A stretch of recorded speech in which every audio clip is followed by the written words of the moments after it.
Hello friends, welcome to life easy.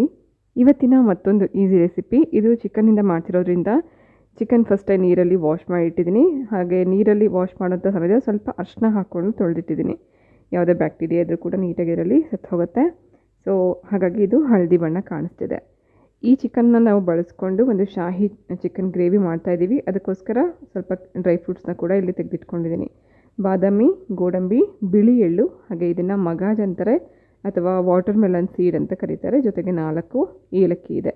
ಇದನ್ನೆಲ್ಲ ಮೊದಲೇ ಸ್ವಲ್ಪ ನೀರಲ್ಲಿ ನೆನೆಸಿಟ್ಕೊಂಡಿದ್ದೀನಿ. ಗೋಡಂಬಿ, ಬಾದಾಮಿ ಸುಮಾರು 8ರಿಂದ 10, ಹಾಗೆ ಇದ್ರ ಜೊತೆಗೆ ಈ 1 ಟೇಬಲ್ ಸ್ಪೂನಷ್ಟು ಮಗಾಜ್ ಮತ್ತು 4 ಏಲಕ್ಕಿ ಇದೆ. 1 ಟೀ ಸ್ಪೂನಷ್ಟು ಬಿಳಿ ಎಳ್ಳಿದೆ. ಡ್ರೈ ಫ್ರೂಟ್ಸ್ ಹಾಕಿ ಮಾಡ್ತಿರೋದ್ರಿಂದ ಟೇಸ್ಟ್ ತುಂಬ ಚೆನ್ನಾಗಾಗುತ್ತೆ. ಹಾಗೆ ಇದನ್ನು ಶಾಹಿ ಚಿಕನ್ ಕರಿ ಅಥವಾ ಶಾಹಿ ಚಿಕನ್ ವೈಟ್ ಮಸಾಲ ಅಂತ ಕರಿಬೋದು. ಹಾಗಾಗಿ ವೈಟ್ ಇರೋವಂಥ ಎಲ್ಲ ಡ್ರೈ ಫ್ರೂಟ್ಸ್ನ ಇಲ್ಲಿ ಬಳಸ್ಕೊಂಡಿದ್ದೀನಿ. ಹಾಗೆ ಇದ್ರ ಜೊತೆಗೆ ಬೇರೆ ಕೆಲವು ಮಸಾಲೆಗಳಿಗೆ ಬೇಕಾಗುತ್ತೆ. ಅವು 5-6 ಲವಂಗ, 2 ಪೀಸಷ್ಟು ಚಕ್ಕೆ, 3 ಏಲಕ್ಕಿ, ಇದನ್ನು ಜಾವಿತ್ರಿ ಅಂತ ಕರೀತಾರೆ, ಒಂದು ಸ್ವಲ್ಪ ಜಾವಿತ್ರಿ, ಅರ್ಧ ಸ್ಪೂನಷ್ಟು ಕಾಳು ಮೆಣಸು, 1 ಸ್ಪೂನಷ್ಟು ಕಸೂರಿ ಮೇಥಿ. ಇದ್ರ ಜೊತೆಗೆ ಶುಂಠಿ ಬೆಳ್ಳುಳ್ಳಿ ಪೇಸ್ಟ್ ಮಾಡ್ಕೊಂಡಿದ್ದೀನಿ, ಅದನ್ನು ತೊಗೊಂಡಿದ್ದೀನಿ. ಹಾಗೆ ಇದಲ್ಲದೆ ಒಗ್ಗರಣೆಗೋಸ್ಕರ ನಾವು ಈರುಳ್ಳಿ ಮತ್ತು ಮೆಣಸಿನ್ಕಾಯಿನ ಬಳಸ್ಕೊತಾ ಇದ್ದೀವಿ. ದೊಡ್ಡದಾಗಿದ್ದರಿಂದ ಒಂದು ದೊಡ್ಡ ಈರುಳ್ಳಿನ ಸಣ್ಣದಾಗಿ ಕಟ್ ಮಾಡಿ ಇಟ್ಟಿದ್ದೀನಿ. ಹಾಗೆ ಮೆಣಸಿನ್ಕಾಯನ್ನು ಈ ರೀತಿ ಸೀಳ್ಬಿಟ್ಟು ಇಟ್ಟಿದ್ದೀನಿ. 5-6 ಮೆಣಸಿನ್ಕಾಯಿ ಬೇಕಾಗುತ್ತೆ. ದೊಡ್ಡದಾದರೆ 1 ಈರುಳ್ಳಿ ಬೇಕಾಗುತ್ತೆ, ಚಿಕ್ಕದಾದರೆ 2 ಈರುಳ್ಳಿ ಬೇಕು. ಮೊದಲು ಗ್ರೈಂಡ್ ಮಾಡ್ಕೊಂಬೇಡ. ಈ ಡ್ರೈ ಫ್ರೂಟ್ಸ್ನೆಲ್ಲ ಫಸ್ಟು ಗ್ರೈಂಡ್ ಮಾಡ್ಕೋಬೇಕು. ಬಾದಾಮಿ ಸಿಪ್ಪೆ ತೆಗೆದು ಕೂಡ ಗ್ರೈಂಡ್ ಮಾಡ್ಕೋಬೋದು ಅಥವಾ ಸಿಪ್ಪೆ ಸಮೇತ ಕೂಡ ಗ್ರೈಂಡ್ ಮಾಡ್ಕೋಬೋದು. ಮಿಕ್ಸಿ ಜಾರಲ್ಲಿ ಇದನ್ನೆಲ್ಲ ಸೇರಿಸ್ಕೊಂಬೇಡ. ನೆನೆಸಿಟ್ಟಿದ್ದರಿಂದ ರುಬ್ಬೋದಕ್ಕೆ ತುಂಬ ಸುಲಭ ಆಗುತ್ತೆ. ಹಾಗೆ ಹಾಕ್ಕೊಂಡ್ರೆ ತುಂಬ ಟೈಮ್ ಹಿಡಿಯುತ್ತೆ. ಈ ಎಲ್ಲ ಮಸಾಲೆಗಳನ್ನು ಅಂದರೆ ವೈಟ್ ನಾವೇನು ಡ್ರೈ ಫ್ರೂಟ್ಸ್ ತೊಗೊಂಡಿದ್ವಿ ಅದನ್ನೆಲ್ಲ ಸೇರಿಸ್ಕೊಂಡಿದ್ದೀನಿ. ಏಲಕ್ಕಿನೂ ಹಾಕ್ಕೊಂಡು ಸ್ವಲ್ಪ ಹಾಲು ಹಾಕಿ ಗ್ರೈಂಡ್ ಮಾಡ್ಕೊತಿದ್ದೀನಿ. ಇದು ಶಾಹಿ ಚಿಕನ್ ಮಸಾಲ ಆಗಿರೋದ್ರಿಂದ ಆದಷ್ಟು ಸ್ವಲ್ಪ ಇದಕ್ಕೆ ಡ್ರೈ ಫ್ರೂಟ್ಸ್ ಎಲ್ಲ ಹಾಕಿ ಮಾಡೋದು ಚೆನ್ನಾಗಿರುತ್ತೆ. ಜೊತೆಗೆ ವೈಟ್ ಗ್ರೇವಿ ಆಗಿರೋದ್ರಿಂದ ಎಲ್ಲನೂ ವೈಟ್ ಆಗಿರೋದನ್ನೇ ಬಳಸ್ಕೊಂಡಿದ್ದೀನಿ. ಜೊತೆಗೆ 1 ಕಪ್ಪಷ್ಟು ಮೊಸರು ತೊಗೊಂಡಿದ್ದೀನಿ. ಇದಿಷ್ಟನ್ನು ಸೇರಿಸಿ ತುಂಬ ರುಚಿಯಾಗಿರೋವಂಥ ಒಂದು ಗ್ರೇವಿ ನಾವಿವತ್ತು ಮಾಡ್ಕೊಳ್ಳೋಣ. ರುಬ್ಬಿದೆಲ್ಲ ರೆಡಿ ಆದ ನಂತರ ಒಂದು ಬಾಂಡಿನಲ್ಲಿ ಸುಮಾರು 3-4 ಟೇಬಲ್ ಸ್ಪೂನಷ್ಟು ಎಣ್ಣೆ ಹಾಕಿದ್ದೀನಿ. ಈ ಹೋಲ್ ಮಸಾಲೆಗಳನ್ನು ಹಾಕ್ಕೊಂಬೇಡ. ಏಲಕ್ಕಿ, ಲವಂಗ, ಚಕ್ಕೆ, ಕಾಳು ಮೆಣಸು, ಹಾಗೆ ಜಾವಿತ್ರಿ, ಕಸೂರಿ ಮೇಥಿ ಒಂದು ಬಿಟ್ಟು ಮಿಕ್ಕಿದನ್ನೆಲ್ಲ ಸೇರಿಸಿ ಒಂದೇ 1 ನಿಮಿಷ ನಾವು ಇದನ್ನು ಎಣ್ಣೆಯಲ್ಲಿ ಫ್ರೈ ಮಾಡ್ಕೋಬೇಕು. ಸ್ವಲ್ಪ ಅದು ಅರೋಮಾ ಬರ್ತಾ ಇದ್ದಂಗೆ ಕಟ್ ಮಾಡಿ ಇಟ್ಕೊಂಡಿರೋಂಥ ಈರುಳ್ಳಿ ಮತ್ತು ಮೆಣಸಿನ್ಕಾಯಿನ ಕೂಡ ಇದಕ್ಕೆ ಹಾಕೋತಾ ಇದ್ದೀನಿ. ದೊಡ್ಡ ಈರುಳ್ಳಿ ಆಗಿದ್ದರೆ 1 ಈರುಳ್ಳಿ ಸಾಕಾಗುತ್ತೆ, ಸಣ್ಣದಾದರೆ 2 ಈರುಳ್ಳಿ ಬೇಕಾಗುತ್ತೆ. ಈರುಳ್ಳಿ ಕೂಡ ತುಂಬ ಹೊತ್ತು ಹುರ್ಕೋಬಾರ್ದು, ಟ್ರಾನ್ಸ್ಪರೆಂಟ್ ಆಗಬೇಕು ಅಷ್ಟೇ. ಯಾವುದು ಕೂಡ ಇಲ್ಲಿ ಬಣ್ಣ ಚೇಂಜ್ ಆಗಬಾರ್ದು. ಆದಷ್ಟು ಇದೆಲ್ಲ ಸ್ವಲ್ಪ ಲೈಟಾಗಿ ಬೆಳ್ಳಗಿರೋ ಹಾಗೆ ನೋಡ್ಕೋಬೇಕು. ಸಣ್ಣ ಉರಿ ಇಟ್ಕೊಂಡು ಇದನ್ನು ಹುರ್ಕೊಂಡಿದ್ದೀನಿ. ಇದು ಸ್ವಲ್ಪ ಟ್ರಾನ್ಸ್ಪರೆಂಟ್ ಆಗೋ ಅಷ್ಟೊತ್ತಿಗೆ ಇದ್ರ ಜೊತೆಗೇ ಸ್ವಲ್ಪ ಶುಂಠಿ ಬೆಳ್ಳುಳ್ಳಿ ಪೇಸ್ಟ್ ಹಾಕ್ಕೊಂಡಿದ್ದೀನಿ. ಸುಮಾರು 1 ಟೀ ಸ್ಪೂನಷ್ಟು ಶುಂಠಿ ಬೆಳ್ಳುಳ್ಳಿ ಪೇಸ್ಟ್ ಇದೆ.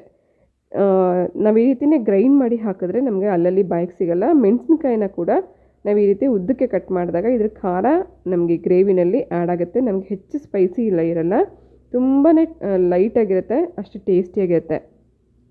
ಯಾಕಂದರೆ ನಾವು ಇವತ್ತು ಉಪಯೋಗಿಸಿರೋದು ಗ್ರೇವಿಗೆ ಎಲ್ಲನೂ ಡ್ರೈ ಫ್ರೂಟ್ಸ್ ಆಗಿರೋದ್ರಿಂದ ತುಂಬ ಟೇಸ್ಟ್ ಕೊಡುತ್ತೆ.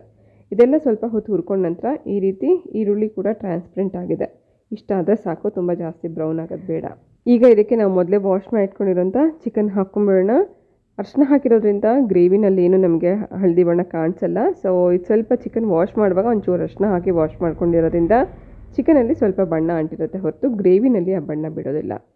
ಸ್ವಲ್ಪ ಇದನ್ನೆಲ್ಲ ಒಗ್ಗರಣೆಯಲ್ಲಿ ಮಿಕ್ಸ್ ಮಾಡ್ಕೊಂಡಿದ್ದೀನಿ. ಹಾಗೆ ಇದರಲ್ಲಿ 2 ಲೆಗ್ ಪೀಸ್ ಕೂಡ ಇದೆ. ಲೆಗ್ ಪೀಸ್ ಒಳಗಡೆವರೆಗೂ ಮಸಾಲ ಹಿಡಿಬೇಕು ಅಂದರೆ ಸ್ವಲ್ಪ ಇದರಲ್ಲಿ ಅಲ್ಲಲ್ಲಿ ಕಟ್ಸ್ ಮಾಡೋಣ. ಚಾಕುವಿಂದ 2 ಕಡೆ ಅಲ್ಲಲ್ಲಿ 2 ಕಟ್ಸ್ ಮಾಡ್ತಾಯಿದ್ದೀನಿ. ಈ ರೀತಿ ಕಟ್ ಮಾಡಿ ಹಾಕೋದ್ರಿಂದ ಚೆನ್ನಾಗಿ ಬೇಯುತ್ತೆ. ಅಷ್ಟೇ ಅಲ್ಲ, ಮಸಾಲ ಕೂಡ ಒಳಗಡೆವರೆಗೂ ಇದಕ್ಕೆ ಚೆನ್ನಾಗಿ ಹಿಡಿಯುತ್ತೆ. ಒಗ್ಗರಣೆಯಲ್ಲಿ ಮತ್ತೊಂದು ಸತಿ ಇದನ್ನೆಲ್ಲ ಚೆನ್ನಾಗಿ ಮಿಕ್ಸ್ ಮಾಡ್ಕೊಂಡಿದ್ದೀನಿ. ಈ ಸ್ಟೇಜಲ್ಲಿ ನಾವು ಇದಕ್ಕೆ ರುಚಿಗೆ ಬೇಕಾಗುವಷ್ಟು ಉಪ್ಪು ಹಾಕ್ಕೊಂಬೇಡ. ಸುಮಾರು 1 ಅಥವಾ 1/4 ಸ್ಪೂನಷ್ಟು ಉಪ್ಪು ಬೇಕಾಗುತ್ತೆ.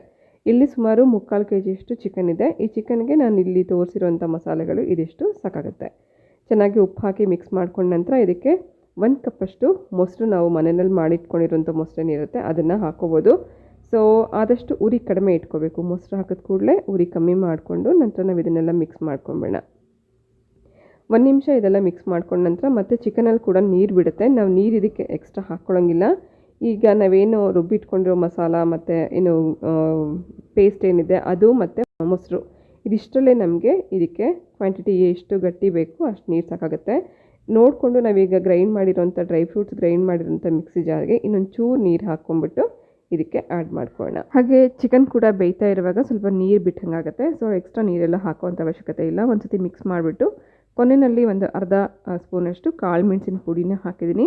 ಖಾರ ನಮ್ಗೆ ಇಷ್ಟೇ, ಲೈಟಾಗಿರುತ್ತೆ, ತುಂಬ ಸ್ಪೈಸಿ ಇರಲ್ಲ. ಸೊ ಮೊದಲೇ ನಾವು ಹಸಿಮೆಣಸಿನ್ಕಾಯಿ ಕೂಡ ಕಟ್ ಮಾಡಿ ಹಾಕಿರೋದ್ರಿಂದ ಅದರಲ್ಲೂ ಸ್ವಲ್ಪ ಸ್ಪೈಸಿನೆಸ್ ಇರುತ್ತೆ, ಕಾಳು ಮೆಣಸಿನ ಪುಡಿದು ಇರುತ್ತೆ. ನೀಟಾಗಿ ಮಿಕ್ಸ್ ಮಾಡಿ 5 ನಿಮಿಷ ನಾವು ಇದನ್ನು ಮುಚ್ಚಿಟ್ಬೇಡ. ಸ್ವಲ್ಪ ಕುದೀತಾ ಇದ್ದ ಹಾಗೆ ಸ್ವಲ್ಪ ಗ್ರೇವಿ ಕೂಡ ಗಟ್ಟಿಯಾಗುತ್ತೆ.